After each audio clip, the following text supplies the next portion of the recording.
it, I'm ready to do it, I can't be afraid now. Put me on the stage now, I'm ready to rage now. I feel like an animal stuck in a cage and I'm ready to break out.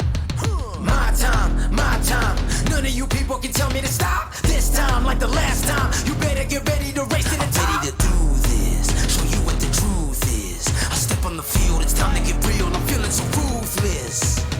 My time, none of you people can tell me to stop. Lower the lights down, hand over my crown, hand over my heart.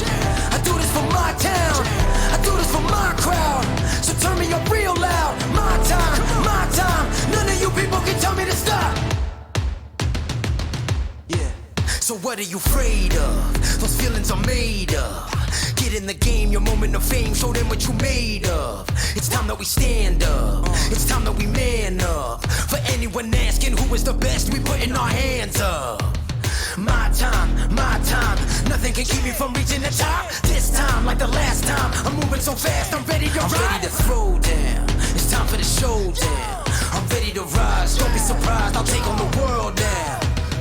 My time, none of you people can tell me to stop. Lower the lights down, hand over my crown, hand over my heart. I do this for my town, I do this for my crowd. So turn me up real loud. My time, none of you people can tell me to stop. My time, none of you people can tell me to stop. My town, my crown, we know what it takes to be reaching the top. We're reaching the top, we're reaching the top. We know what it takes to be reaching the top.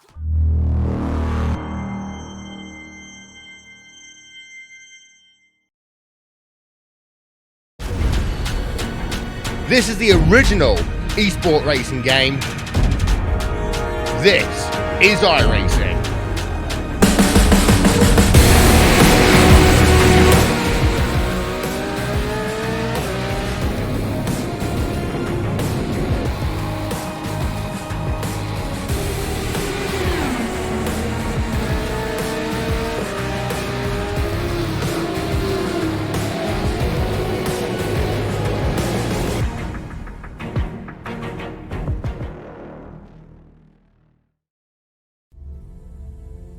For nearly 65 years, the Porsche Club of America has offered an unparalleled experience to Porsche owners across North America. Now, PCA is proud to offer a new experience to the 130,000 members of the largest single-marque car club in the world.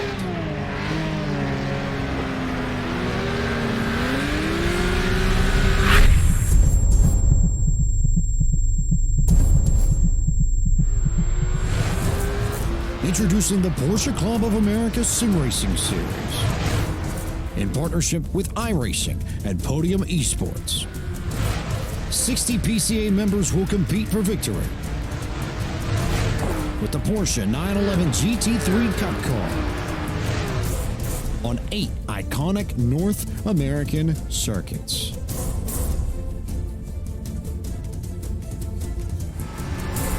All broadcast live on the iRacing eSports Network.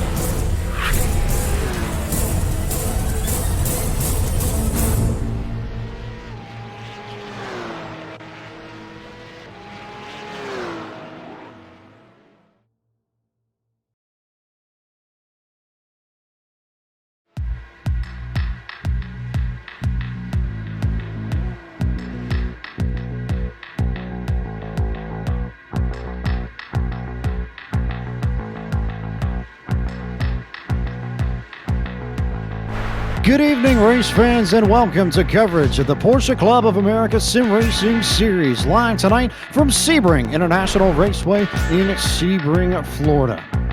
I am James Pike alongside Cisco Scaramouche, our producer, and our analyst of the evening, Mr. David Shieldhouse. And David, I'll come to you first because the masses have been waiting and waiting for Podium eSports to go road racing, and it took us a little bit longer, but we do deliver. We are here with the Porsche Club of America Sim Racing Series. Thanks, James. Good evening, race fans. Good to be here with you on a Friday. And yes, finally going road course racing. What better way to do it than the jewel here in Florida, Sebring, with the Porsche Club of America. Very exciting to bring these two great entities together. One of the most prestigious logos that you can slap on a car is the Porsche brand. And you take them out here and go racing with them. You unite all these drivers, these Porsche owners, club members. It's a very exciting thing here. And we organize this series, let them go racing against some of the best in the business to do it. And in the end, we'll crown a champion. But it all starts here tonight at Sebring. All starts here at Sebring, where we have many Porsche Club of America members here taking part in this. Everybody that's going to be racing tonight is a Porsche Club of America, and they all eventually report to our very special guests of the evening. We have with us this evening the Executive Director of the Porsche Club of America, Mr. Vu Nguyen. And Vu, welcome to the broadcast, and welcome to Sim Racing and iRacing, and welcome to the PCA. Thank you very much. This is very exciting for all of us.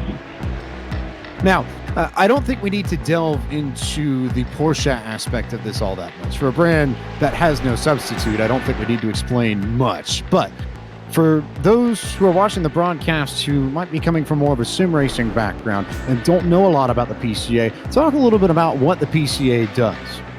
Well, we live, breathe everything Porsche, and we're 135,000 members strong. And everything and anything that you want to do with a Porsche, we're the forum to do so. And racing is definitely one of them. You can't have Porsches without the racing, right? And I know That's there's a pretty big club racing contingent in the PCA as well, yes? Absolutely. We have over 30 races a year, and I believe over about 2,200 drivers, and world-class, the largest single-marque racing group in the world. And this is racing, obviously, but it's a bit of a new venture for the PCA. There's never been a PCA sim racing series before. So what interested the PCA about this whole proposition, and what sort of drew your attention and made you guys decide to come in and hop on board with this? Well, we've been interested in it a while, and I'll be honest, there's a lot going on in PCA. We have, the club has over 3,500 events a year, 12 national events, and as I mentioned earlier, club racing, and we've always wanted to do so, but haven't been able to find the time to, implement it properly. But teaming up with you guys, we looked at the possibility of doing it, and just, we were able to bring it to the forefront for 2019, and we're just really excited. And it's just one more member benefit for our members. And what other benefits can members of the PCA get when they sign up for membership? Well, like I said, we do everything with our Porsches, and it could be something as casual as just going for a drive or go to technical sessions, do driver's education events. You can autocross, you can rally, and of course, the dream for most of us is to learn how to drive well enough that you can go club racing. And if folks watching our broadcast tonight might be interested in finding out more information about the Porsche Club of America, where can they find you on the web? Where can they find you on social media? And how can they get in touch with the PCA? Well, hopefully it's not hard for them, because we're pretty much everywhere. But simply PCA.org takes you directly to our website, and within a few minutes, if they are an owner of a Porsche, they can sign up and become an official member. Well, Vu, thank you so much for taking the time to talk with us this evening. And I figure we're going to have a pretty entertaining race at Sebring, so we'll look forward to seeing you here watching the broadcasts. And who knows, maybe you'll pop up and chat and say hi to a lot of the PCA members who I can already tell are watching the broadcast. Absolutely. Thank you, guys. So there is the Executive Director of the Porsche Club of America, Vu Nguyen. And I think now we can turn our attention towards this race in particular and to the PCA SRS David Schildhouse. Now, we'll run through the format for this really quickly for this 8-race season, which is going to take place all throughout the spring.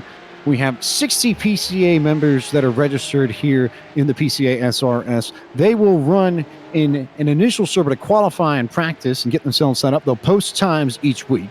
And from that qualifying session, the 30 fastest drivers will go into the A server that will be broadcast. Everybody else will go into the B server. We'll do that for 8 weeks, tally up the points, and fastest driver across those 8 weeks will be the inaugural PCA SRS champion.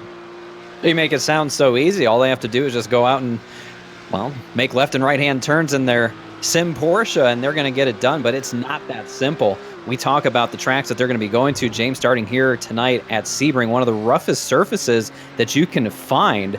This track has a lot of history to it as well. Some of the portions of this track date back to World War II runways. So a lot of history here at Sebring. A lot of history and a lot of interesting kinks, bumps, places that you'll need to be aware of. And if there's one man who knows this place very well, it's Jack Stiles, one of the commentators for the Porsche qualifying series here on iRacing, who's very conveniently provided us with a chance to ride along with him. So we'll let Jack take you around Sebring International Raceway and show you how to get around this place as fast as possible.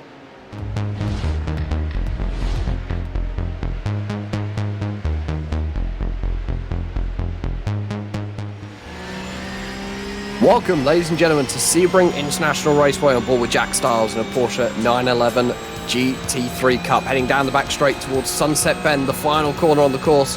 Very gentle on the brakes, running very wide, and then you want to be looking for the inside through this final part. Watch the bumps through the middle of the corner. Don't want to have too much power. Modulate the throttle to make sure you don't run too wide out of the corner. You want a good run, though, off of the exit down the start-finish straight, because this can set you up well for turn number 1. Under the Chevrolet bridge, on the brakes once again, a little bit of trail braking going to be needed in this car. Looking for that cone on the inside, that's your acceleration marker. Back to full throttle, hugging the right-hand side of the track, back on the brakes again at the 3 cones. Just hugging that left. A little bit of contact with the curb can be had, however you don't want too much because you will damage your car. Still hugging that left-hand side, back on throttle as quickly as possible. Want to keep as far right as possible underneath this bridge here. Be very careful not to make any contact with that concrete wall, because that will again bite very hard. Just after the bridge, back on the brakes again for the hairpin. However, in hot conditions like today, you will want second gear. Back on the throttle, you want to be really quick there, because your better exit can be the difference between having a good run or a bad run into this next corner and potentially losing a position or 2. Back on the brakes just before those first set of cones, down into second gear. This is where you have to be careful, because the bumps are very clear off of that corner. Hugging the inside, modulating the throttle to make sure you don't lose the rear end. Hugging the left-hand side, back onto the brakes, and then just run it out as wide as possible. You can run it as wide as you'd like, and wider you think out of that corner. Flat once again, through the left-hand kink. Really hug the curb, and again through the next one, back on the brakes. You want to be down to third gear for the right-hander. It's longer than you'd think it is, so you don't want to be back on the throttle too early. Down to third once again. Again, this is much longer than you think. You can use that curb on the exit. Down at the back straight once again towards Sunset Bend. And this is where you want to be starting to look for your braking points. Watch out for attacks from behind. People like coming up the inside into the first section of Sunset Bend, because it pushes you a little bit off onto the brakes. Hug the inside wall, and then down to third. Really try and hit that bump just there. Back on the power, and out using all the possible track cover, any moves across the line. And that is a lap of Sebring International Raceway.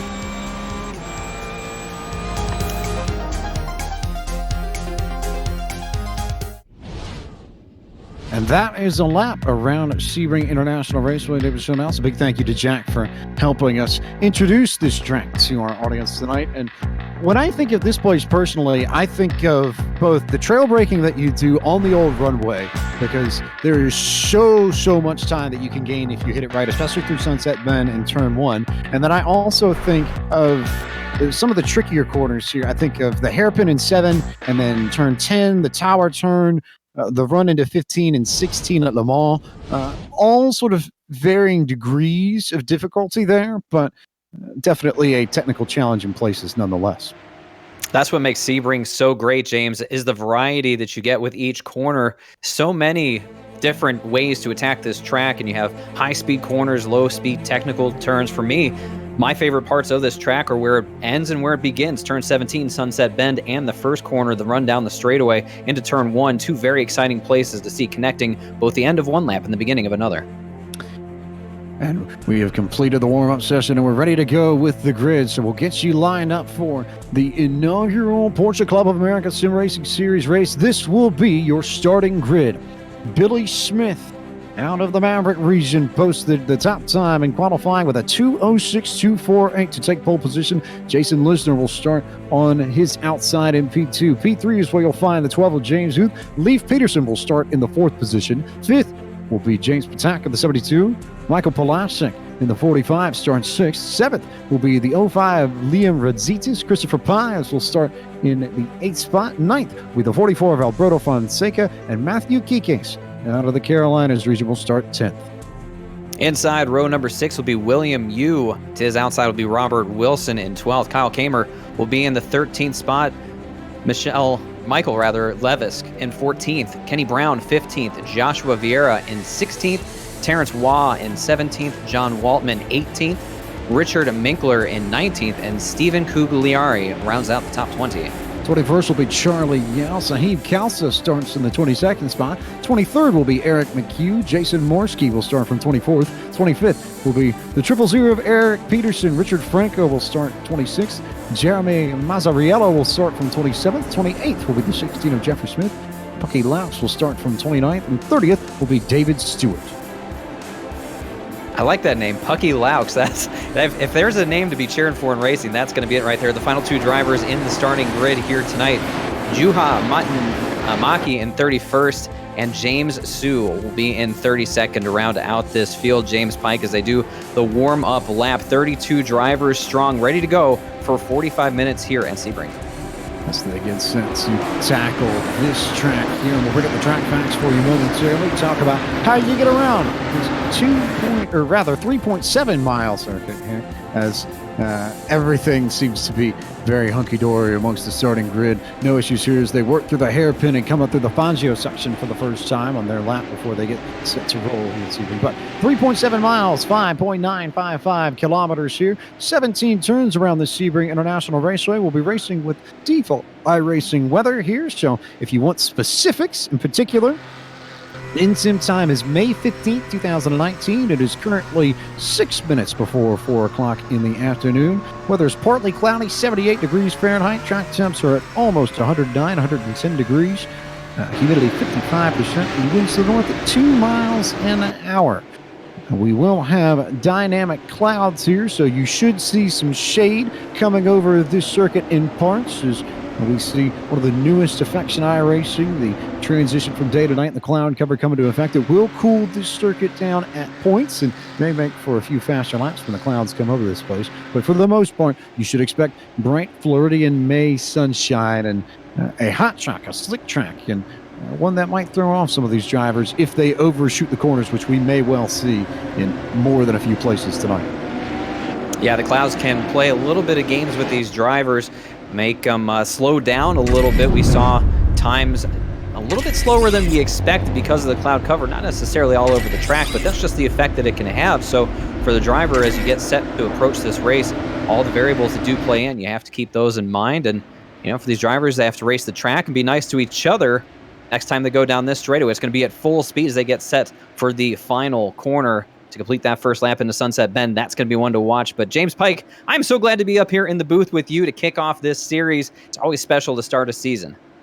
One more bit that might be important as I think about it. We'll go for 45 minutes of racing here. So just a very simple clock here and simple caution rules as well. We won't bring out the full course unless we absolutely need it. But in any case, we are very glad to have all the Porsche Club of America members along for the ride here. A big hello to all of you watching the broadcast and all of you sim racing fans as well, as the pace car will get set to pull onto pit road, and it will be the man in the number 70 machine. It will be Billy Smith who leads the field of green, and we are underway with the Porsche Club of America Sim Racing Series here at Sebring. And Smith will have that preferred line as they go into turn one of the first trail-breaking corners, get down into fourth gear. Here's they all fan out. Some cars in trouble a little bit further back in the field. A lot of cars sort of sliding and making sure they jump around their way. I see a few pulled together. Kyle Kamer and Eric Peterson, I think, got caught up in it, as did James Su. Otherwise, everybody all in pretty good shape here as they come through the first very tight sort of S technical combo corners here, the 3, 4, 5 succession right before Big Bend. Kenny Brown did go around in turn 3 as well in the number 1. He's back underway under Powers. It was a fairly clean start for the most part. Billy Smith, nice clean getaway out in front of Jason Lisner there. Look at that fight for third. Everyone piling down into the hairpin. Got to be on the brakes early there. You don't want to overshoot or use up the competition as your brakes. Seemingly everybody clear and through.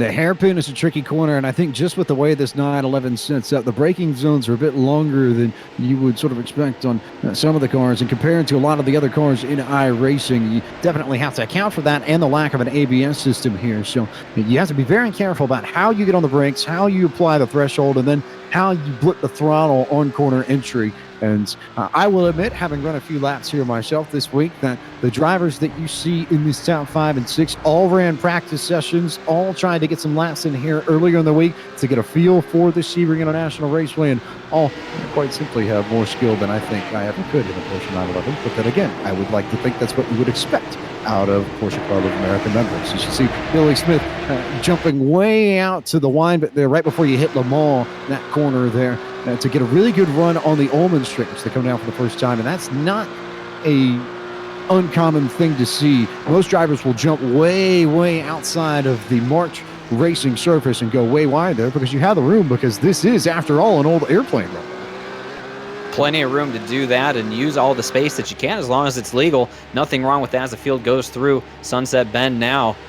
And it's easy to go side by side through there, or at least think that you can, until you get them that high side, and all of a sudden you got no grip and that wall's coming up on you in a hurry. But again, everybody through and clear, get one lap up on the board. There were a couple other cars that spun towards the back, Joshua Vieira being one of them, along with Steven Cugliari was the second car who went around after they got through the hairpin. So just sort of keeping an eye on guys that are struggling, trying to keep a handle on their cars. Another one there, Charlie Yao, really missed turn 1 as well, but he's still doing okay. So, two more cars get together there again in turn 3. That's Sahib, I believe, and another driver involved with Sahib is going to be David Stewart. So once again, turn 3, James, these guys still going at it all the way through this complex. So a lot of incidents there. Also a little bit further up the field, I saw Leif Peterson getting the gas a little bit too early, coming out of turn 3 to hit the very tight, almost chicane-like complex. Turns 3, 4, 5, and 6 as he goes for a slide in the hairpin there and just saves it. But again, it speaks to the difficulty of getting these cars blown up. If you can handle the 911 GT3, it has some speed, but you have to know how to threshold brake and how to get on the throttle appropriately here, because there's a lot of power in the rear wheels of these 911s.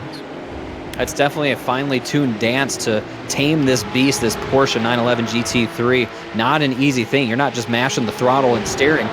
That's just not the way to do it. You got to be a lot smoother as we look at this battle between Robert Wilson and Christopher Pais here through what is turns 11, 12, and 13. I'm sorry. Yeah, turn 12, 11, 13 as they get set up for the run down Ullman Straight off of 60. My apologies. So these guys battling, doing a nice job here as everyone, I think at this point, James has started to settle in. They get away from the big pack and try and find the battles that they're going to run in for the time being. Some early incidents, some guys a little too aggressive, I think, as Richard Minkler comes through into the 11th spot, gets that in the number 76 as they go through Sunset. So now we settle in, everyone finds their pace, just puts down laps to get to the end of this thing. Really good battle there between Pines and Wilson, a battle between the Potomac and the Lone Star regions of the PCA, and it is the Potomac that I think is going to cede the spot to the Lone Star man, Pines, to Houston, Texas. Will get the run through turn 1, got a really good run through Sunset Bend to get alongside Wilson, and then was able to finish off the move down this very long front straight at Sebring. So Pines will take that spot and move up to 6th. Leads them through 3, 4, 5, and 6. Big Bend leading down to the hairpin. They find themselves about 8 seconds back from leader Billy Smith right now, who enjoys about a 7/10 of a second lead over Jason Lisner. So no change up to the front of the field. Huth, Patak, Polasek still round out the top 5. As we look at this three-way battle, here comes Matthew Kikas as well in the 8th position to make that a 3-car fight for those positions. Nice and clean. Everybody seems to be following their lines. Get down to these braking zones. It's so inviting, James, to really throw it in deep. You think you got a lot of stopping power, but all of a sudden you're carrying too much speed and you're sliding around. This guy's doing a nice job holding on, but here comes Kikas in that number 15 looking for the 7th spot. So Kikas trying to get around Wilson. It looks like the Potomac and the Carolina regions going at it here. Kikas out of Raleigh, North Carolina, trying to run down and get past Wilson. And you see the very big Carolina Club logo on his rear wing there. So If you didn't know where he was from, pretty easy to spot it now. Also of note here as we watch Pies and Wilson and Kikas go at it. A little bit further up the field, definitely keep an eye on James Patak and Michael Palasic. A very, very fun combo that. You've got Patak, who runs in the Peach State region of the PCA, and we know they have a very, very strong and long-running sim racing series, so I figure a lot of Peach State folks are watching this broadcast ready to see their drivers compete on the big stage. Patak currently leads the Peach State drivers in this race, and then Michael Palasic, 19 years old, out of the northern New Jersey region, just outside the Newark, New Jersey area, running that plaid car that scheme that just took all the rage and grabbed all the attention at the 24 Hours of Daytona,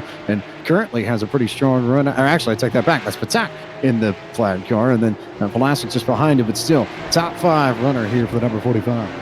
I really like that scheme for Patak. That plaid really speaks to me as somebody who likes to wear plaid from time to time. That is a sharp-looking race car out of the Peach State region, and one to be proud of for sure, currently in that 4th position, as Palasic will try and grab a sniff of that draft as they run down towards the hairpin here. Looking at these lap times as everybody goes by, everyone in the 2 minute, 6 second bracket inside of the top 5, everyone at least a second slower from 6th on back. So all these guys in that same sort of grouping, 206.3 for Billy Smith, finds himself to be about 2 to 3 tenths of a second faster than everybody else, as he now has grown his lead up over a second. I've seen laps in practice here go down into the 205.2s, and I think just with the extra heat here in this track, I'm not surprised to see them slip up into the 206s, but still, if you can get down 206 and get around there consistently, you're going to have a chance to do something special in this race. And no surprise that Billy Smith in the green flag conditions has cleared 206 and cleared the 206.5 mark very easily. He's been running that pretty much all day, all practice. No problem for him to do that, and seems to be the man in control right now. He can just run the pace that he wants to. He's grown that lead, like I said, to about a second over Lisner, and that's really all you need to do is just manage that gap. You don't have to do anything extra, anything special. If you've got that much pace, keep a little bit in reserve for a little bit later into the run as they once again go down the Ullman straight into Sunset Bend. Top 5 sort of equidistant from one another. In total, it's almost 4 seconds back to 5th place, but that fight for 4th is starting to heat up. Here comes Palasic. Palasic making good moves. I've also got my eye here on this little group from about 7th, 8th, 9th. It's not the first time we've called Robert Wilson's name, but he's got 2 drivers from out on the West Coast. He's got William Yu of the Los Angeles region, and then Alberto Fonseca from the Pacific Northwest region right behind him, and those two are pretty much nose to tail. Here comes Fonseca trying to look for a way around Yu, going into that very long, winding first turn where you have to ride the brakes, hit the threshold, and get down to 4th gear, sometimes 3rd, before coming out, handling the bumps, and getting your way very nicely into the technical 3, 4, 5, 6 complex they enter right now. Turn 3 been a trouble spot for a lot of drivers here tonight already, but this group is through it nice and clean. William Yu gets a good run off of the 6th corner through Big Bend right now. Again on the run down to the hairpin, leading from Alberto Fonseca there in 10th. Not quite close enough to strike at this distance. You need to be a little bit closer if you're going to peek the nose down to the inside and attempt an overtake. So nice, orderly, single file line down through the hairpin as they set up for Fangio.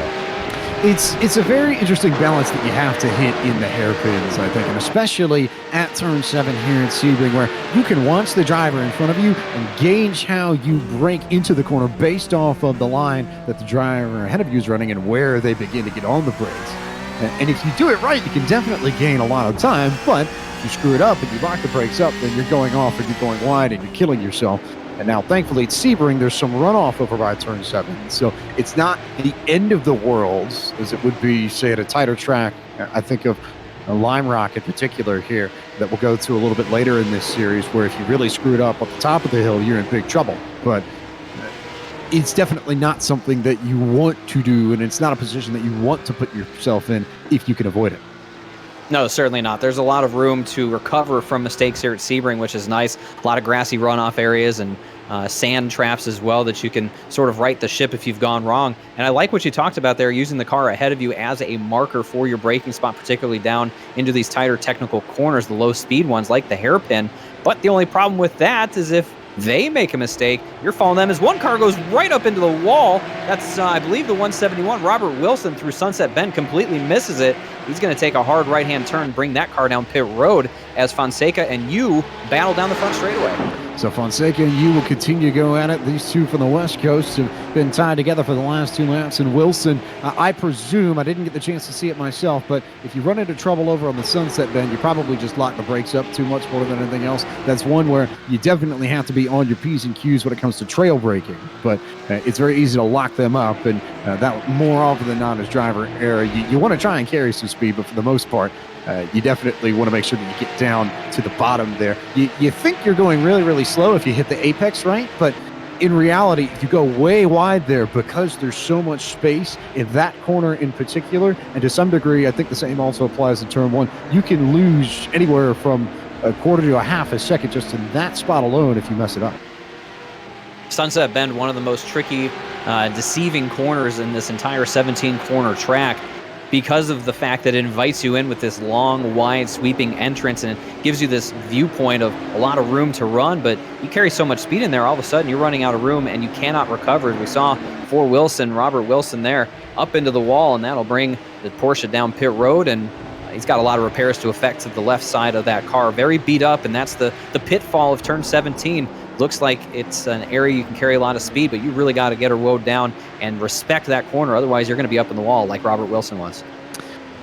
So while Wilson gets his car repaired, we'll take a look a little bit further back in the field to the 05 of Liam Radzicic, representing the Upper Canada region of the PCA out of Aurora, Ontario. Upper Canada represents most of the province of Ontario and the Greater Toronto area. So those watching from north of the border here from our production facilities in the United States certainly will be keeping an eye on one of their drivers here. And he's got a very, very impressive German flag here, and maybe a battle shaping up as he gets around Jason Morski there in the 14. So you can move Radzicic up another position in the standings.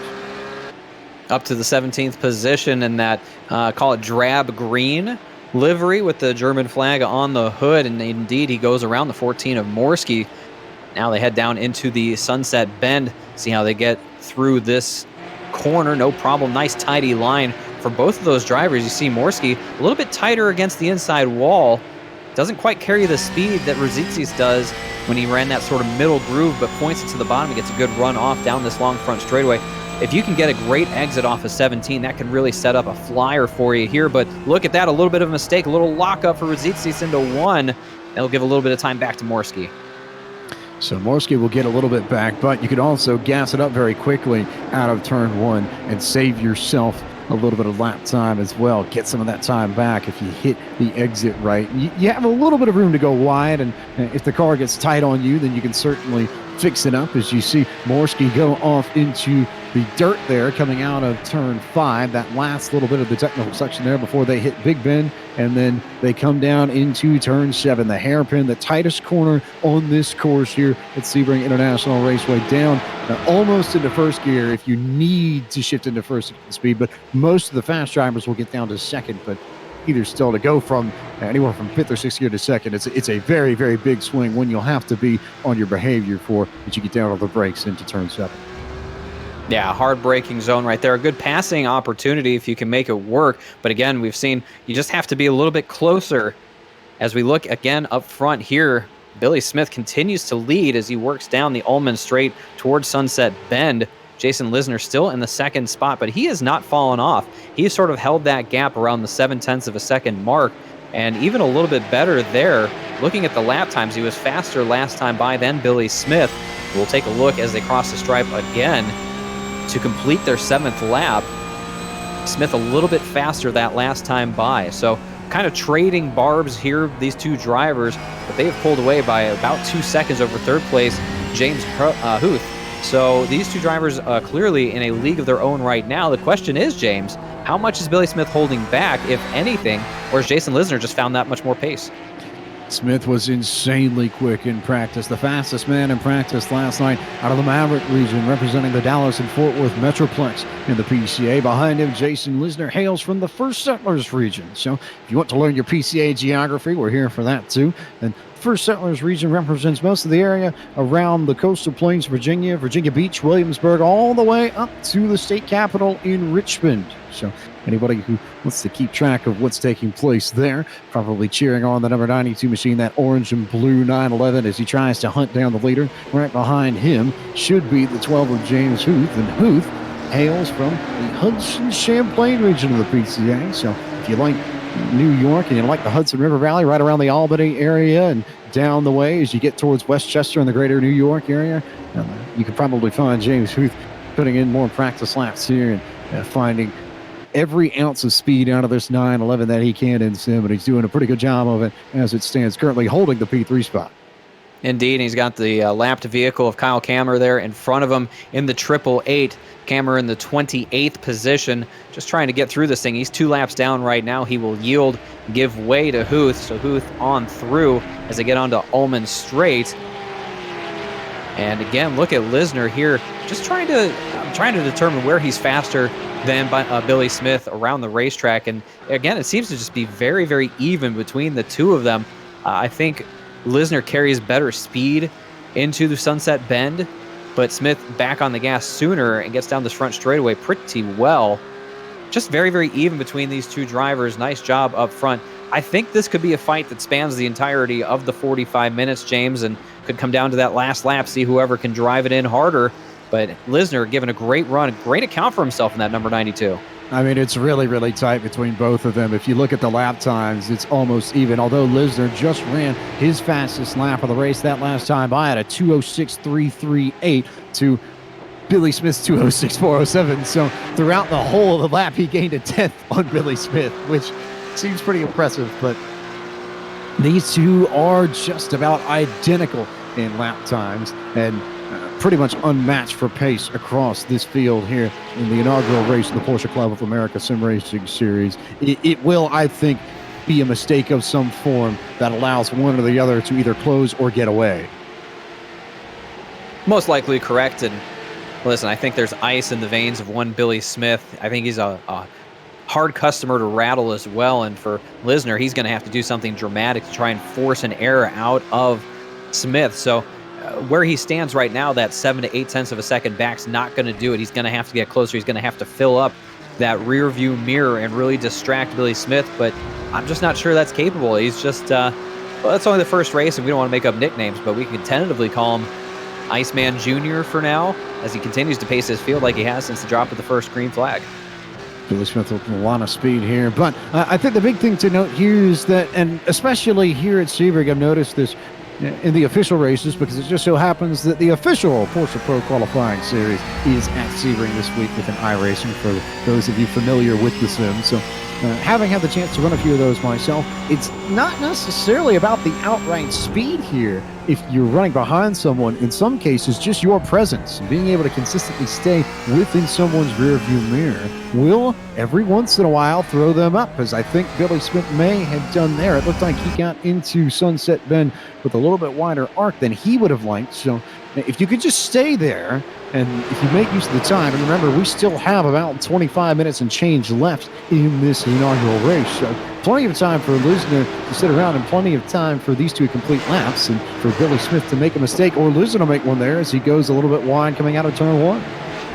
Indeed, we've been riding along with Richard Minkler in the number 76 out of the Rocky Mountain region, a little bit closer to my locale, still looking for my Arizona guys, but Richard Winkler currently in the 11th position, trying to chase down William Yu, my apologies, in the 07, currently holding down the 10th spot as they go through turns 1 and 2 on the run up to 3.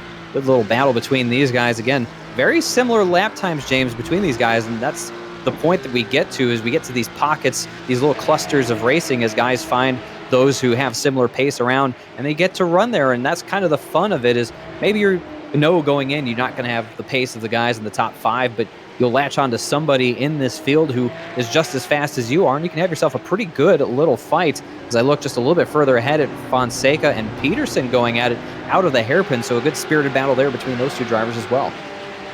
Really, really fun stuff there. Richard Minkler out of the Rocky Mountain region. So I believe my memory serves me correctly. That's Zone 9 of the PCA, and that's one of the trickiest regions as far as geography goes. There, you get northern Colorado, southeastern Wyoming, a piece of Nebraska, and then a few bits of western Kansas within the region there. So everybody in the Rocky Mountain region probably cheering on that 76 machine. Currently sitting right outside of the top 10. William Yu has got the last spot in the top 10 for the Los Angeles region of the PCA, and let's see if Minkler can run him down in a bit.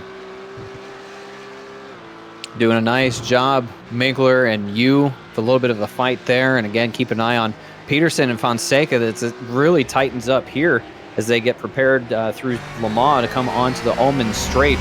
Good launch off the corner for Peterson. If he can get a toe down the straightaway, might be able to sneak a cheeky peek down to the inside in Sunset Bend. Again, not sure he's close enough, but he's closing in here. Yes, indeed, he will duck down to the inside, show the nose. He will try and get this pass done. Fonseca fights back hard on the outside, side by side through Sunset Bend here at Sebring, but look at the run off. Leif Peterson up to 8th. Great pass. Really, really good stuff there from Leif Peterson to get to the inside, get on the brakes, get it wound up, ride them, trail breaking up, and take the spot away from Fonseca. So move the PNW region driver back one spot, move Leif Peterson up one spot to 8th. And oh, by the way, we've seen that the Maverick region has some speed, and you want to take a guess where Leif Peterson hails from? How about the Maverick region itself? So they're putting in a very, very good showing between Leif Peterson and Jason Morski. All of those drivers all running really, really well. I guess befitting of the name Maverick, then they got a lot of pace and working their way up through the field now. So nice job for those drivers to work up through this field. Again, about, 22 minutes and change left in this race. So, now you made a little bit of a charge for Peterson, at least looking out the front. He's got about 4.5 seconds to the next car in front of him. That's Matthew Kikas. Not sure how many laps it's going to take for him, but if he can run the pace that he's been running before he got to Fonseca, I think he'll be able to track down Kikas and Pais as well, as those two drivers run nose to tail for 6th and 7th. We'll keep our eye on Christopher Pais and Matthew Kikas, but while we have a moment, we'll remind you that the Porsche Club of America is the largest single-marque car club in the world, with over 135,000 members across North America. There are also 145 PCA regions throughout the United States and Canada, so that you can get involved locally with fellow Porsche owners.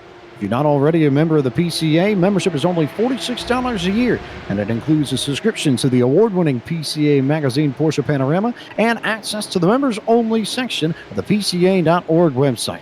To join the Porsche Club of America, you can visit pca.org/join-Porsche-Club-America.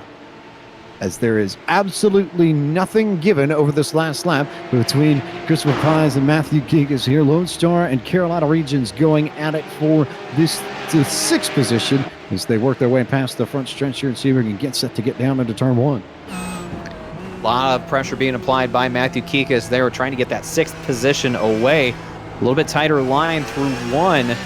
Gives them a good run here into 2 and down into 3. Pais have to be a little bit defensive here as they work through this set of corners, but expertly driven through 3, 4, and now setting up for 5. Again, the left-hander leading to Big Bend at 6 for the run down to the hairpin. Doing a nice job. These two drivers, Pais will hold on to it for the time being. We'll keep an eye on that and also watch this very entertaining battle here. It's a three-way battle coming down the front stretch between Jeffrey Smith, Eric McHugh in the 11, and Jason Morski in the 14 machine. Those three all running nose to tail here and making a pretty good battle of as they come through turn 1. I thought that Smith was going to be able to drive away, but he overshot the corner, so should have a good battle here going into turn 3. An absolute brawl between these three drivers. I look at that number 11, Eric McHugh. A lot of damage to that car, particularly on the rear. He's been getting a few bumper taps from his fellow competitors. Nonetheless, that 11 still running strong. He's back in that 19th spot as Smith and Morski continue to fight on the run down to the hairpin. Pretty wild turn 1 that last time by, but they get it all sorted out for the time being. Again, these guys, similar pace, running really, really close here through the hairpin. You see how much McHugh closed up in the braking zone. Might have damage on the back, but that car's still pretty quick.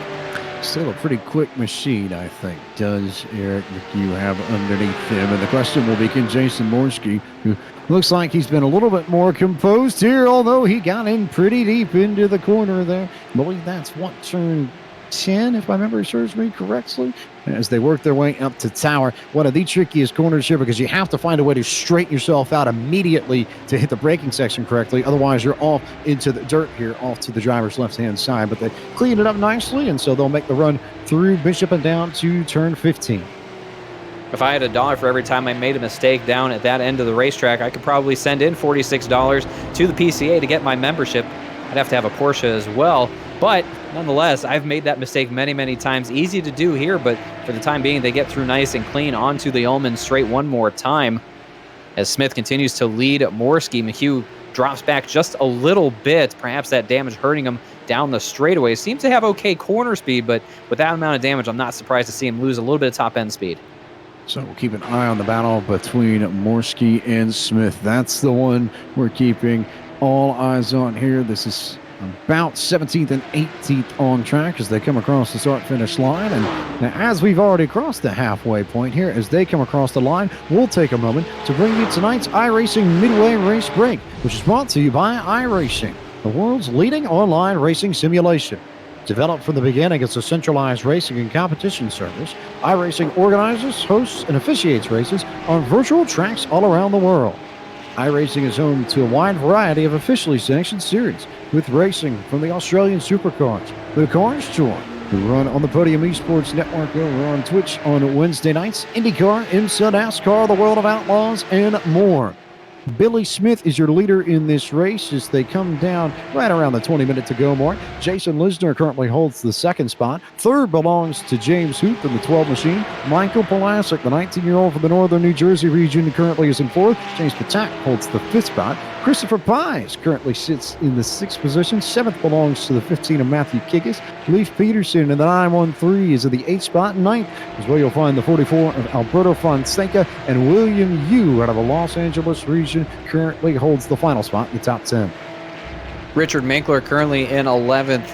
Michael Levesque in 12th. John Waltman 13th. Jeremy Mazzariello in 14th. Stephen Cugliari 15th.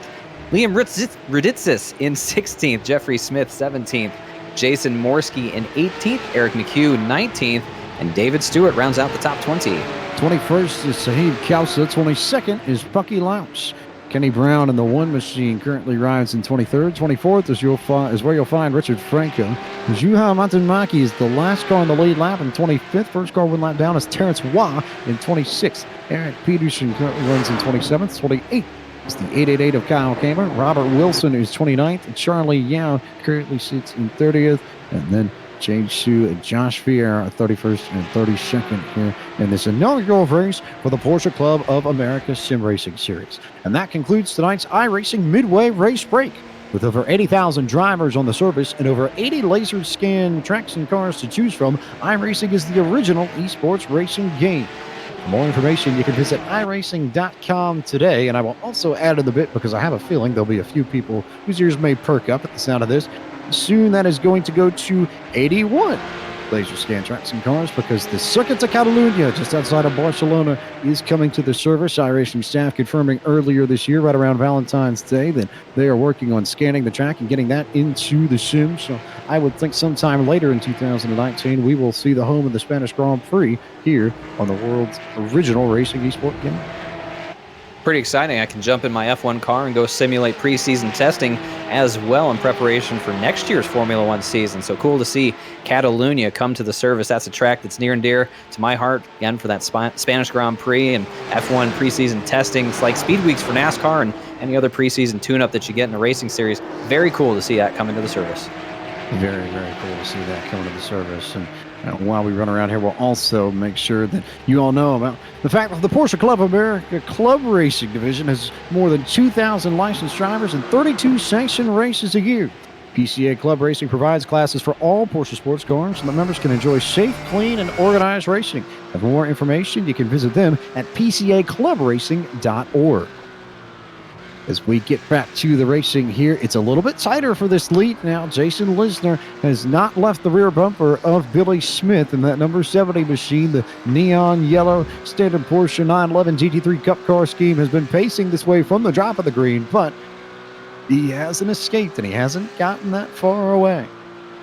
No, that lead that was hanging around the 7 to 8 tenths of a second mark, now closer to that 5 to 6 tenths of a second mark, as Lisner's done a fantastic job absolutely mirroring every lap that Billy Smith has been putting down, just latched onto him like there's an invisible rope between those two cars.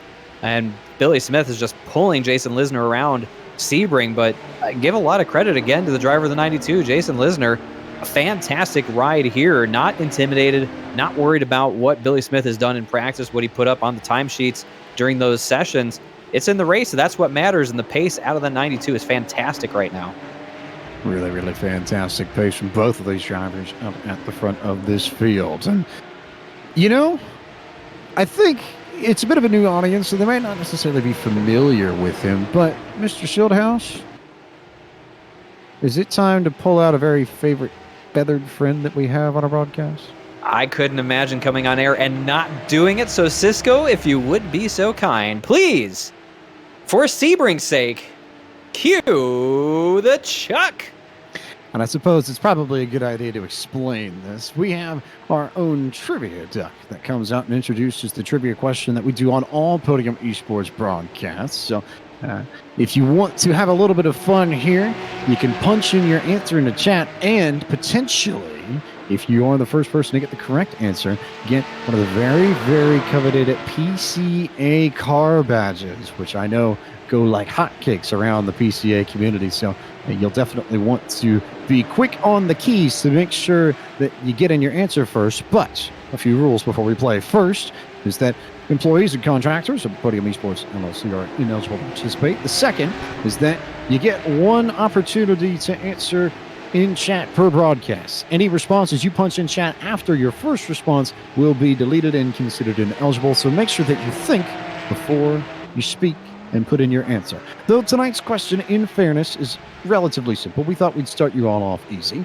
And all we need is the year that the Porsche Club of America was founded. If you can tell us that year and punch that in chat, you will be coming home with a Porsche Club of America car badge to throw on your Porsche Macan or Cayman or 911 or whatever. Panamera if you're a sedan fan. So we'll keep an eye out on chat to see who comes up with the first answer here, and hopefully we'll get somebody to tell us just how old the Porsche Club of America is. Look at this, a lapped car between the leaders right here. That's Juha Matamaki getting in the way. Look out, here comes second place. Jason Lisner trying to find his way around and successfully does, but look at how much time he lost to Billy Smith. So all the work that he put in to close that gap up to about a half of a second now basically doubles in one corner as they get by the slower car. A little bit tricky for both of those drivers. Lisner had the harder time getting through and now finds himself a little over a second behind Billy Smith as they go down the Ullman Straight. And I do believe we have a winner in this. It is, looks like Jeff S. is the victor. It is 1955. That was the founding year for the Porsche Club of America. So congratulations to Jeff S. And yeah, we see everybody coming with the answer just a little bit late. But Jeff S. comes home with the victory in chat. And we'll be walking away with a PCA car badge. So something to definitely show off at the next PCA event that he goes to. A big thank you to everyone for participating in tonight's trivia game. And if you're interested in playing along, you can come over to twitch.tv/Podium eSports in our races during the week and play along with us there, or come right back here on the iRacing eSports Network next week when the Porsche Club of America gets to racing again, and we will go to Circuit of the Americas if you are interested in knowing what the next stop is. And that gives me the chance to remind our audience that the Porsche Club of America hosts over 3,500 events annually across the continent. Between the 10 national events and the thousands of regional events that take place each year, there's a PCA event for every Porsche enthusiast. PCA hosts autocross events, concours d'elegance, driver's education classes, driving tours, social events, and tech sessions. And for more information on the PCA events near you, you can visit pca.org/events. We take a look here at this lead that is just hovering in a very, very, very tight window. It's been under a second for the last few laps, and as I look at the lap times here, they haven't really fallen off all that much. The last 5 laps, the window, I suppose, of lap times has been between a 2:06.5 and a 2:07.0 for Billy Smith, and for Jason Lisner, it's been a 2:06.4 and a 2:07.3. So not really much in it between these two, but these two are very clear they're the class of the field. And that lead that swelled a little bit as Lisner had a little bit of difficulty getting by the slower car of Matt and Maki. He's eaten into that lead a little bit through the middle portions of the circuit. Now as they go down Ullman, once again, that lead grows back up to about a second. So Lisner trying to find that pace that he had earlier in this run to reel in Billy Smith. And for Smith, he can breathe a little bit easier with a little less pressure on the back bumper one more time through Sunset Bend. Under 9 minutes now, James, to the conclusion of this race. Jason Lisner is going to have to dig deep to find more time on the track to get that 70 back out in front of his bumper close so he can try and make a move for the lead. We'll see if he can make a move for the lead, and we'll slide a little bit further back in the field. Christopher Pais is racing there with Matthew Kikas. Lone Star and Carolina regions going at it here. This is for the 6th spot on track as they come through Sunset Bend one more time, and we're running out of time in this race as well. Coming within the last 10 minutes as they work the lap traffic there. That's James Sue in the 7 machine. That, oh, it was really, really close there for Pais coming into that first turn, and I wonder if Kikas will take advantage. It looks like the lap car of Sue will slide out of the way, and Kikas will get underneath him. And in fairness, if you're going to catch a lap car here at Sebring, I think that or Sunset Bend might be one of the two places where you want to do it, because there's the runoff route there for the lap cars to slide very easily out of the way so you can continue your progress down the track. I would agree with that. Joshua Vieira, the next lap car in front of Christopher Pais to get past as they come down into the hairpin section. Not sure he's close enough to make a lunge to the inside to try and get past him here, so he's going to have to be patient and try and get him either through the S's or down through Collier or even in Tower Corner, whichever one they can get to quickly and get around him. Looks like Vieira is going to move over and give him the lane, so a nice piece of courtesy extended by Joshua Vieira to let all these faster cars through. Kikas is through as well. So Kikas is through, but I think he lost a little bit of time through the Fangio section coming up here to turn 10, which is one of the harder corners here. You definitely have to get on the brakes. It's not the trickiest. I would argue that the one they come up to right now, Tower, is harder, just with the way you have to line the car up to get into the braking zone. But a very tricky complex there to get through. And then you've got the very speedy run through Bishop, where you're nearly flat out in 5th gear all the way through, but you have to take off just a little bit to get your car lined straight up for the braking zone into turn 15 if they come through now. This back half of the circuit is quite challenging, and again, you have the different surface types as well, which can really upset the way that car handles. But nonetheless, they get through Le Mans onto the Ullman straight. This little group for Kikas, if he's going to catch back up to Christopher Pais, again, running out of time, under 7 minutes now. Pais has definitely opened up a gap here, especially through that section from Bishop on all the way through to Le Mans. We'll see if Kikas can gain a little bit. I think he's a little bit better, is Kikas, in Sunset Bend than Pais is. But Pais, I think, might have been able to watch the mirror the last few laps to get a better feel for how to get around there. So he's starting to really gap it. And I think the best move might actually be to slide a little bit further back, because while Pais has opened up the gap on Kikas, Richard Minkler and William Yu are going at it. And those two are within maybe a car length or two tops. And it's not the first time we've seen them battle this evening. No, these two have seemingly been in each other's hip pocket much of the race, and one more time down into turn 1. Looking at Minkler, not quite as tidy through there, allows you to pull up just a little bit in that corner as they set up for the run down to turn 3. Yu's got to have some patience here as he peeks a little bit to the inside, letting Minkler know, hey, I'm here. I'm looking to get past. You make a mistake, I'm going to be there to pounce. Another good opportunity coming up next if you get a good run out of turn 5 and 6 for the run down to the hairpin. Might be able to make a move. We'll see what he does here. Not quite close enough unless he can get a little bit of draft. I'm not sure he's going to be able to make the move this time by. I was thinking that you might have had a chance if he didn't get off in the dirt on the exit of turn 5. I had a thought he might try and go for it in the hairpin, but that run off the dirt and another one there as he comes out of the hairpin into the Fangio section of this track might keep him from getting a chance at Minkler into turn 10. So he'll have to regroup. And the next real big spot, I guess, would be Tower, and then probably turn 15 right after Bishop. But there goes Minkler locking up the brakes. So we may have a run in Tower for you if he can keep on the rear bumper of the 76. Minkler's pushing really hard right now. Not the first time. Again, locks up the right front tire. That's the 3rd time this lap that he's locked up. That tells me he's trying to get into these corners even harder than the car will let him to try and keep William Yu behind him. He's got another car in front of this pairing. That's going to be James Sue. in the number 7. He's in the 31st position. See how he holds these guys up. Look at that. Minkler offline just a little bit. Here comes you down to the inside. Off Lamov. They're going to make it work, but look at the run. Minkler gets into the back bumper. What a big block from you. You was getting underneath the lap traffic, and Minkler actually got the really, really good run off of Le Mans to come down the Ullman straight, and you went up to block him and stop him, and it kept Minkler from being able to get past the 07 machine as the 07 gets hard on the brakes there in a sunset bend. Minkler tries to take that wide line around, but there's just not enough banking to hold on to it, so you should be able to come away with the spot and move back into the top 10.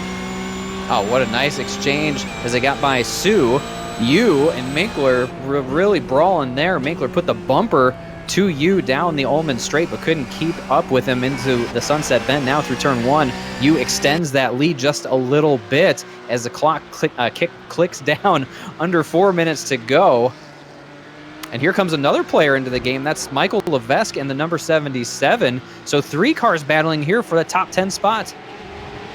Really, really fun battle between you and Minkler and Levesque. One of the best battles on track at the moment as we see Levesque come in from the Rennsport region. First time we've called their name tonight in this PCA SRS. That takes care of most of the province of Quebec as you see a really big run from Levesque into the hairpin in turn 7. But the Rennsport region will be most of the province of Quebec, but it extends a little bit into Ontario to get Ottawa as well. So it's Ottawa, Montreal, Quebec City are sort of your flagship cities for the Rennsport region as he makes a big dive down into turn 10 and nearly gets underneath Minkler there for the position. A big dive into that corner, and again, we saw Minkler lock up the right front. He knew what was coming. He wanted to get deep into that corner to defend, but Minkler cannot get in to any of these corners without locking up the right front. So just way too much brake pressure being applied for the driver of the 76 as he tries to hold on for that 11th position and defend from Michael Levesque's attack. All that's doing is allowing William Yu to pull away. I think Minkler's in a very precarious position as he tries to defend really hard. I don't think he can keep it up for lap after lap or running out of laps to do it. That right front's got to be screaming for mercy at this point. The right front has to be screaming for mercy at this point. We'll keep an eye on that. Also watching a battle for 7th and 8th. Christopher Paz and Matthew Keek is back at it once again. So those two sort of in combo patterns at the moment. About the same gap between those two sets of drivers. You see a big dive from Levesque into Sunset Bend and he locks it up. So got himself a little bit wide early in the corner, but he may be able to take advantage of that and get off the corner nicely. So we'll see how that plays out here over the next final few minutes of this race. But before we get back to the action, we'll remind you that over on our regular home, the Podium eSports Network at twitch.tv/Podium eSports, if oval racing is more your thing, we've got some events coming up this week for you on our regularly scheduled broadcast. Our truck series will go to Bristol Motor Speedway Sunday night, March 3rd at 8:30 p.m. Eastern Standard Time. We have short track racing with the Cars Esport Tour. The officially sanctioned esport racing series of the Cars Esport Tour will go to Concord Speedway, just outside of Charlotte, North Carolina. A short track triangle, which is a bit of an odd combination, but we'll be there at 9 p.m. Eastern Standard Time on Wednesday night, March the 6th. And then the Elite Series for our Class A Cup cars that you normally see on Sundays racing the ovals. They'll head to Bristol 2 on March 7th. We'll have an 8:30 p.m. Eastern Standard Time start for that broadcast before we come back to the Porsche Club of America Sim Racing Series next Friday, March 8th, in Circuit of the Americas. So, PCA right here on the iRacing Esports Network, but all the other Podium Esports races broadcast on the Podium Esports Network, which you can find at twitch.tv/Podium Esports. Look at this fight for the lead, James. Here comes Jason Lisner through Sunset Bend. This is as close as he's been to the back bumper of Billy Smith since the drop of the green flag. This should be the white flag as there's only 40 seconds left, so this should be the final trip around Sebring. Look at the defensive line. Billy Smith's going to take Lisner a huge run into one. Nothing cooking there, but he is right on the back bumper. Coming in here, no more than 2 laps to go tops here at Sebring, and these two have been glued together for the majority of this race, and they just have not been able to separate one from another. And it is First Settlers versus Maverick here, and now Lisner's really beginning to put the pressure on Smith. I don't know if he's been as close as he has is right now, and Lisner had a chance to get after Smith in the hairpin, but again, same issue that William Yu had a few laps ago. If you overdrive the exit of turn 5, you're in trouble. Yep, and that definitely kills the run down into the hairpin. Nothing cooking there. He just has to sit on the back bumper now as they work through Fangio, get up to turn 10, 11, 12, 13, maybe down in Tower. He might have a sniff of that lead to try and make a move. Only a few corners left, real passing opportunities, unless Billy Smith makes a mistake. Nothing cooking here. Really, really tight stuff there as they come through turn 10. Next run will be up to the Tower corner. You're on full throttle here, and then you've got to pitch the car very quickly and very correctly, and we'll see if we get a good run through here as we come down to the closing stages of this race. Just out into the dirt one more time for Jason Lisner, losing all the opportunities that he needs to try and make a move for the lead. Running out of corners here now sets up for Le Mans. They're going to have one last run down the Ullman Straight. What kind of move will we see out of Jason Lisner? Can he get off this corner well with a good run? Looks to be pretty even, but I think Billy Smith's got the right advantage for the time being. Billy Smith should be in pretty good shape here unless he completely locks it up at Sunset Bend. Billy Smith, who has led this race from the drop of the green flag, who's been the fastest man in Florida all week long. You see Lisner really get on it, try and get right around him, but it's not going to be enough, I don't think, as they come off the corner. Here comes Billy Smith down to the start-finish line, and Billy Smith with a really, really strong run this evening to get it done and win the inaugural race of the Porsche Club of America Sim Racing Series. Great rally there for Jason Lisner. Remember, he fell back around a second after they had difficulty getting past the slow car. So to be that close at the checkered flag, good job for him. We look at the battle here for 7th and 8th, Pais and Kikas through Sunset Bend. Pais is going to hold on to that 7th position. Come across, he should be feeling pretty good about that. Kikas is going to settle for 8th. Now another battle on track. Rositsis and Mazzariello, they go down Ullman Straight. So they're down Ullman Straight to the next group here on the lead lap to finish up their race. Mazzariello in the 14th spot, Rositsis in the 15th spot. And those two look like there's a pretty good gap here, so it's just a matter of Mazzariello making sure that he doesn't lock up the brakes.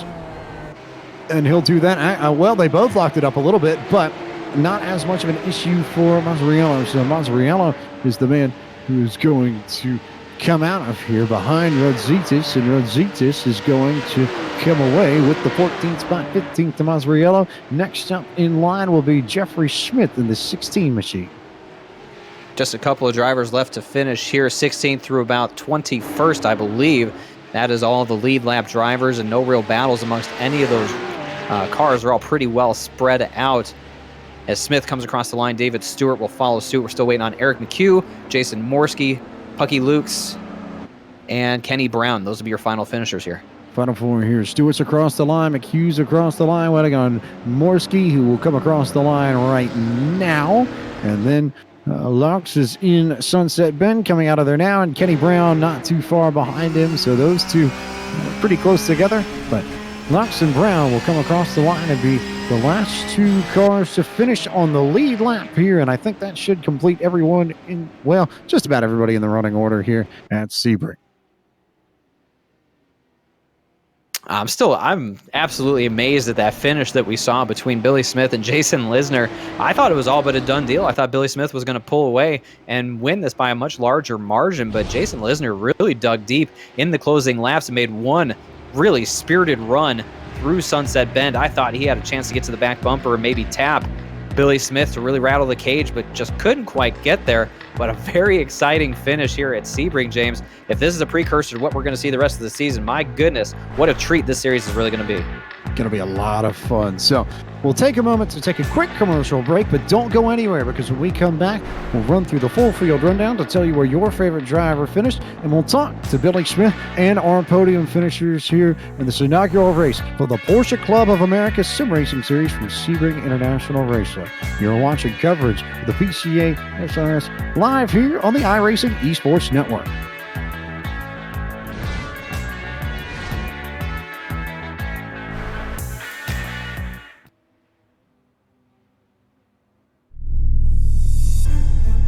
For all of you who believe that sim racing can be bigger, We're down to it. What should be one last restart. for all of you who believe sim racing can be better, 5 laps to go when they cross the stripe. your moment Here they come, back to the trial to the start-finish line. is now. He gets shoved out of the way. Here he comes. They make contact up at the line. I can't tell who's going to get it. Introducing Podium eSports, your new home for the best competition in sim racing. The outside, they go side to side. They come down to the start and finish line. Featuring the Podium eSports Elite Series, the Podium eSports Truck Series, and much, much more. We get the green flag. 2 laps to go here in Daytona. All broadcast live on the Podium eSports Network. What a run.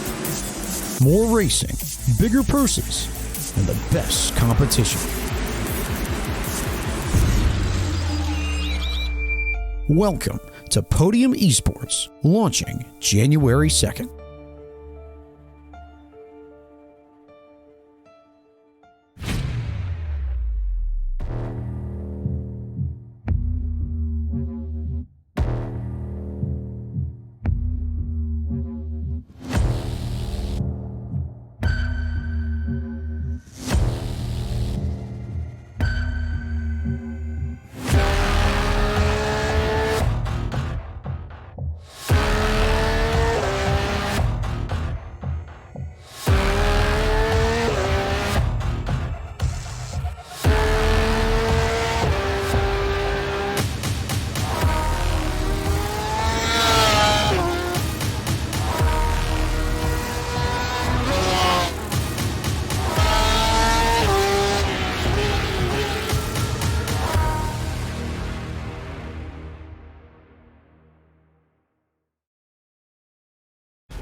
The most realistic online racing sim ever made.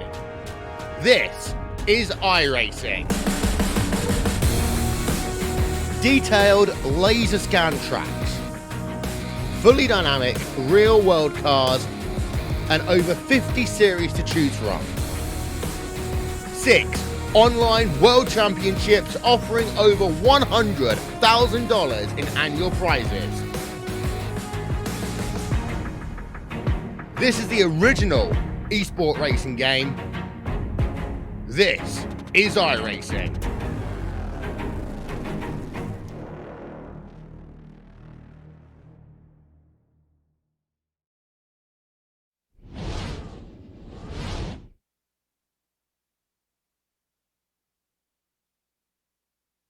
Welcome back to coverage of the Porsche Club of America Sim Racing Series here on the iRacing eSports Network. And we are done with the inaugural race at Sebring, and the first man ever to take a flag at any Porsche Club of America Sim Racing competition on the iRacing eSports Network is Billy Smith out of the Maverick region, who claims the victory here at Sebring International Raceway.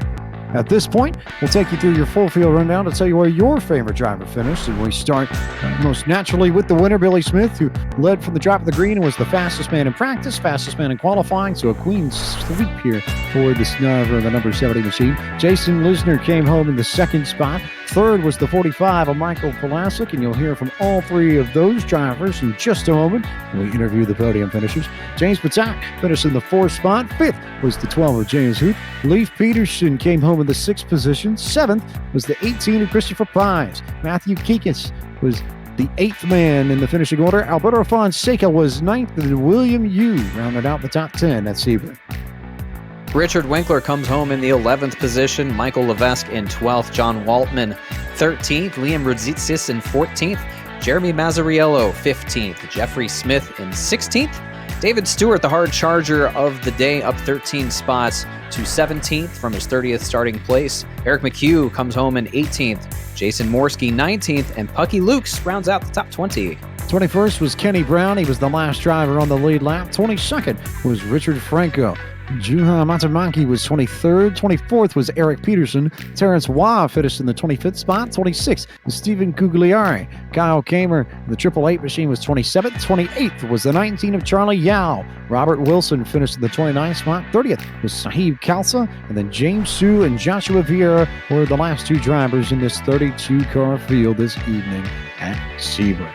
And that is your full field rundown. And from there, we will slide to victory lane and find the man who finished on top of the pylon when it was all said and done. And that was the driver from the Maverick region of the number 7911, Billy Smith. Billy, you are the winner of the first ever Porsche Club of America Sim Racing Series event. What does that mean to you? Well, honestly, it's pretty cool. I think the guys that put this on, I think they did an outstanding job, and I'm happy to be here. And the competition is pretty fierce there with Jason. He's quite the competitor, so I'm pretty happy to come out on top. I wanted to ask you about that because we talked about it a little bit on broadcasts, and there's always the potential, especially when you have two drivers that are running so close together in lap times that are so quick that it almost ends up becoming more of a mental game than anything else. And you have to make sure that you nail your line while at the same time making sure that you keep an eye on the rearview mirror, but you don't pay attention to it so much that it allows you to mess up your own line. So how did you find a balance between the two, especially in the second half of that race where it looks like Lisner picked up a little bit of pace? Yeah, you're exactly right. And it's just one of those things where you have to be conscious of it. And at the same, while he's behind me, watching me, trying to figure out what my weak spots are, I can kind of do the same just from looking in my mirror. And you're exactly right. It's completely a mental game. And he was definitely had a little bit more speed on entry in turn one there. And he was trying to see if he could put a little pressure on me. And I just have to say, he's a really clean driver. And so it was a very hard battle. And I had to do what I could to hold it off there at the end because the last two laps, he certainly turned it on. And I know you put in a lot of practice here for Sebring. You were in the practice session last night. I think at some point I'm going to have to learn how to actually break these things. Maybe by the end of the season, I'll get a chance to figure it out. But you put in a lot of time here. And I figure that the process will probably be the same for next week when we head to Circuit of the Americas. No? Yeah, that's a pretty technical track. Technical for different reasons in Sebring. But I'll definitely be putting in the time. Before we let you go, I figured you've got a few friends in your Maverick region that you want to send a shout out to, but who do you need to thank on the broadcast for making your victory here in the Porsche Club of America Sim Racing Series inaugural race possible? I think Leif Peterson. He's also competing here, and he actually was the reason I bought a Porsche, and he's the reason I'm in the Porsche Club of America. So I have to definitely thank him. Well, figures one Maverick man sends a shout out to another Maverick man, and you all were very well represented, I would say, out here. So congratulations to you and everybody in your region, Billy, on the victory, and we'll see you next week. I guess we're not going too far away from Maverick Brownies here when we head to Dakota. Correct. Looking forward to it. Thanks, guys. So there is Billy Smith, your race winner, and from that, we begin to make our way a little bit further down the podium, and we will slide to the man who finished second out of the first Settlers region of the PCA, right on the coast of Virginia. It's Jason Lisner, who is standing next to our David Shieldhouse.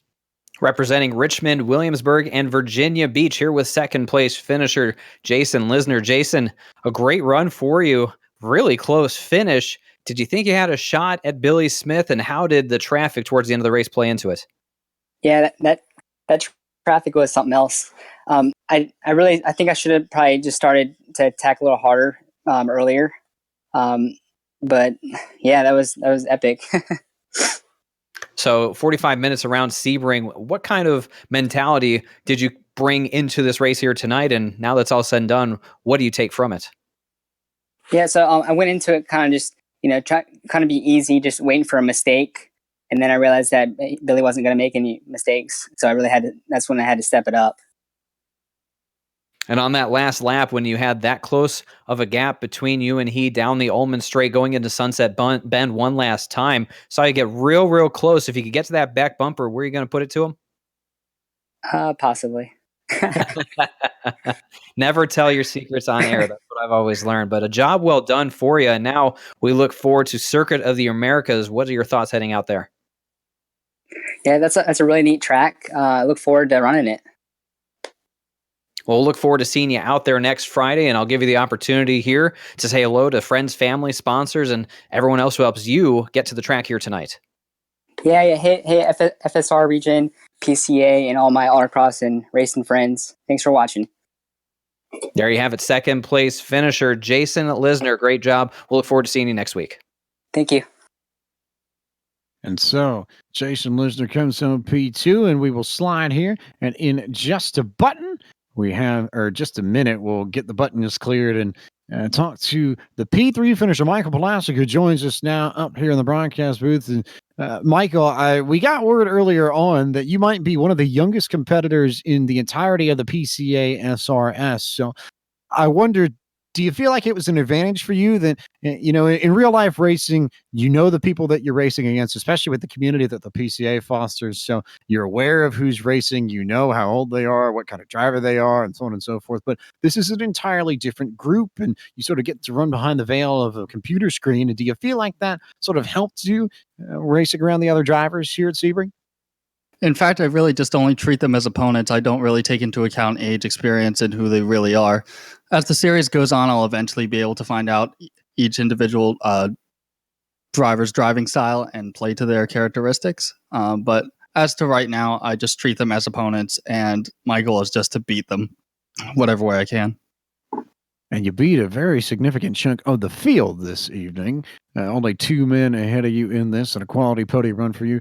Talk a little bit about your involvement with PCA and with iRacing. It's a group that you don't really see too many crossover points yet. This is really the first one that the PCA and iRacing have had on this sort of scale. So how'd you get involved with the PCA, and how'd you get involved with iRacing? Well, my dad's actually a PCA member. We go on road rallies together in the New Jersey region. And on iRacing, I've been doing this for maybe like 2.5 years now. And I actually have a team, Lone Wolf Motorsports. We do a bunch of endurance races in the Mercedes AMG GT3 and the Porsche 919 LMP1 car. We actually won the 2019 iRacing Daytona 24 Hours in GT3 and Split 3. But this is a completely new experience for me. It's a wildly different car to the GT3 and the LMP1 cars. You got to drive it very differently, but it's a very, very rewarding car when you get it right. And as we progress through the PCA SRS and you look at the list of tracks that we go to, I know Coda's there, Watkins Glen, WeatherTech Raceway, Laguna Seca, some really legendary tracks here in North America on the schedule. What are you looking forward to the most? Oh, Daytona, obviously. It's the one track that I've always been most honed in on. I've driven so many laps there in the Mercedes, so it's going to be interesting to see how I'm going to tackle it with the Porsche. But before we get to Daytona, we've got to make our way through the schedule, and the next stop is Circuit of the Americas. So very quickly, what are your thoughts on next Friday night's race in Texas? It's a really, really challenging track. I mean, the track has pretty much everything from the very, very scary turn one braking zone, because it's uphill and you can really lock the wheels pretty easily, to the consecutive hairpins in the second half. The track's very difficult to master, and I'd imagine these cars, it's going to be a real test of driver skill. Well, we'll let you get ready to get practicing on that and give you the chance to start warming up for next week. But before we let you go, Michael, let everybody who needs the big thanks to the New Jersey region and all around know that they get some love from you here on this broadcast. Who do you need to thank for making it possible? Well, I'd obviously like to thank my dad for getting into the series, him being a PCA member and all. I'd also like to thank my team, Lone Wolf Motorsports, and everybody in the NJPCA region. Well, Michael, congratulations to you and to everybody in the NGA region of the PCA, and congrats on the podium finish. We'll see you 1 week from tonight at COTA. All right. Thank you very much. So there is the final man on the podium, Michael Polaski, who gets it done from New Jersey and comes home P3. And also we'll let you know that from Group B, the racing over there, we had a top 5 of Joseph Stiefel, who got the victory, Igor Soiker, who finished second. Matthew Mitchell was P3, Michael Evans P4, and Bruce Robinson P5. So congratulations to all 5 of those drivers on their top runs in Group B's race. So I think we have covered just about everything that we need to in this broadcast, save for one very important piece of it. And we turn now to Mr. David Schildhouse for his regularly scheduled Schildhouse of Final Thoughts. Thanks, James. This was a historic evening here at the Sebring International Raceway, the kickoff of a brand new racing series, marrying a historic auto manufacturer in Porsche and the Porsche Club of America with iRacing, to bring racers, Porsche Club owners, and members together on one unified platform to race. That's why we're all here, and what a show it was in the end. Billy Smith, the man that writes his name into the history books, is the first ever winner in the PCA SMS. Jason Lisner gave him a great fight to the line, but too much pace in that number 70. Now Billy Smith has established himself as a firm championship contender. I have a feeling we're going to see Billy Smith be very successful at a lot of tracks on this schedule. And I have a feeling that COTA may be one of his more successful ones. It's the closest track on our calendar to the Maverick region that he calls home. So I bet that there's some track time lined up in there. There's some real world experience that'll probably be blended in, and there'll be a lot of speed from him and from all the other drivers in the PCA SRS as well. Friendly reminder before we take off here that if you want to keep up with more of the action from Podium Esports, you can flip over to twitch.tv/Podium Esports and head on over to the Podium Esports Network for this week's racing there. That's where you usually find us here. David, myself, Cisco, and company. We have our truck series that will race at Bristol on Sunday night, March 3rd, 8:30 p.m. Eastern Standard Time is the start for that broadcast. The officially sanctioned esports competition of the Cars Tour, the Cars Esports Tour, will take their late models to Concord Speedway for 9 o'clock p.m. Eastern Standard Time start next Wednesday, March the 6th. And then March 7th, it will be the Cup cars, the Class A cars. They'll head to Bristol Motor Speedway. That'll be an 8:30 p.m. Eastern Standard Time start for that broadcast. And those will be on twitch.tv/Podium Esports, our usual home, the Podium Esports Network, before we return here to the iRacing Esports Network and YouTube next Friday night, March 8th. 9:15 p.m. Eastern Standard Time. We're right back at it, and we head to Circuit of the Americas. Certainly not the oldest track in the United States, but what a creation they have put together just outside of Austin, Texas. We are very, very excited to go there and see these Porsches turn loose once again. A big thank you to all of the PCA members and all the sim racing fans who watched tonight's broadcast, and thanks for making this inaugural race of the Porsche Club of America Sim Racing Series such a success. And as always, our thank you to everyone at the Porsche Club of America who helped out with this, to Executive Director Vu Nguyen, to Jim Hemming, the Marketing Director of the PCA, and Doug Atkinson, the Communications Director for the Lone Star region of the PCA, who helped put this together on their end. A big thank you to them and to everyone at the PCA from all of us at Podium Esports. And a big thank you to our regular crew at Podium Esports as well, TJ Lyon, Gary Sexton, and Kyle Barnes. For our producer, Cisco Scaramuza, for my partner in the booth, Mr. David Schildhouse, I am James Pike, the voice of Podium Esports. Thank you so much for watching tonight's inaugural broadcast of the Porsche Club of America Sim Racing Series, and we will see you at 9:15 next Friday night from Circuit of the Americas. Until then, good night.